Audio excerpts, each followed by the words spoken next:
What is up guys, Taiki here, and in this video I'll be going in depth about the recent news announced by the Bancor team about how they're going to start burning vBNT tokens. If you like the content, please like and subscribe, leave a comment in the comment section below. So in order for you to really understand how important this mechanism is, I'll be first doing a quick little recap on what Bancor Vortex is.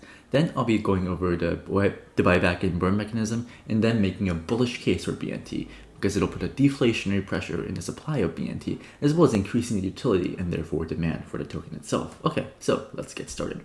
So what is Bancor Vortex? This is a good diagram that explains what it is, so let's go over step by step.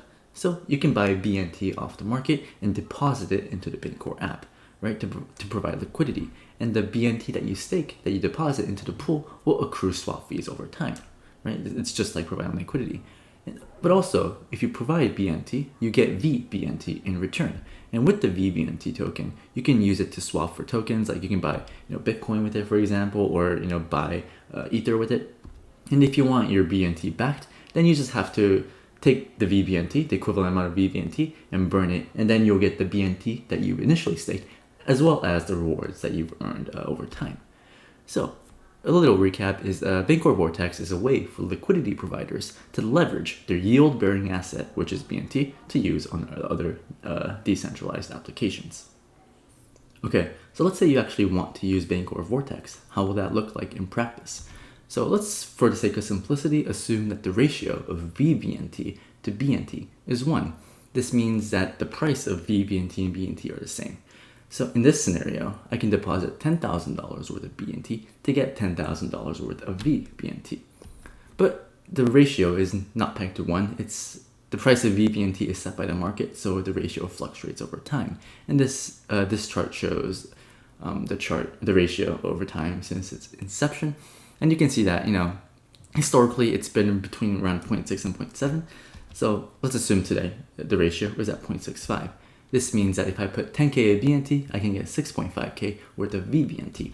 The original BNT I stick is going to accrue value over time, and if I ever want to take it out, I just have to burn the amount of vBNT that I originally got from the original stake. So another way to think about this is that vBNT is like a claim on the staked BNT in the market. But also, if you think about, if you look at the chart, I kind of see this thing going down.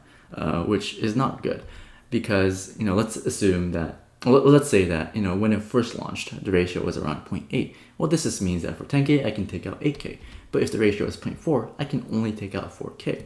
So there's less utility, right? So if the vBNT to BNT ratio becomes too low, there's less utility for staking BNT, since you'll be able to take less leverage. As an investor in the BNT token, I want the token to have more utility, right? Because a token with more utility is going to have more market demand. So to counteract this downtrend in the ratio, the team today announced that they're going to start burning vBNT.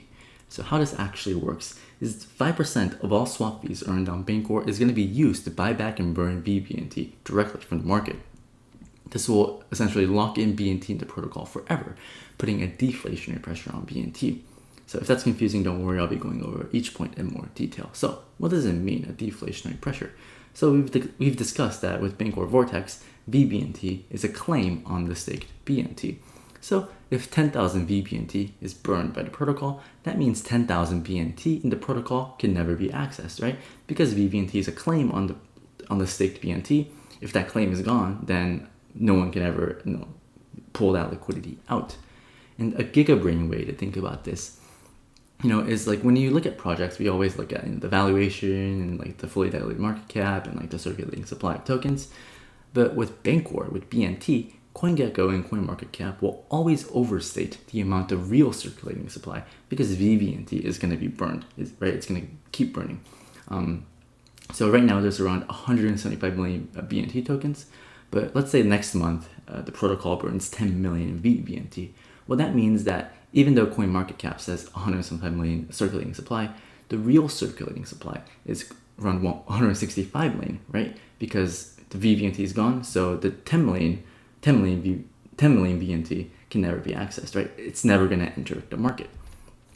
Also, with the buyback mechanism, the ratio of vBNT to BNT should go up, right, which would allow more leverage. So right now, right, it's kind of in this pseudo downtrend, but obviously if the protocol is buying and burning, right, the protocol, it's reducing the supply, the ratio should go up. So that's obviously great because, right now it's around 0.65, so you can only take around $6,500 worth of vBNT. But if the ratio goes up to 0.8, you can take $8,000 worth of vBNT. And there's more utility for Bancor. And this is cool because, if I deposit $10,000 worth of BNT and I want to buy something else, right? Like I want to buy ETH. That means I don't have to pull out my BNT and sell it. I can just use vBNT, right? While my BNT that I've originally staked is just keep earning fees. This is more utility.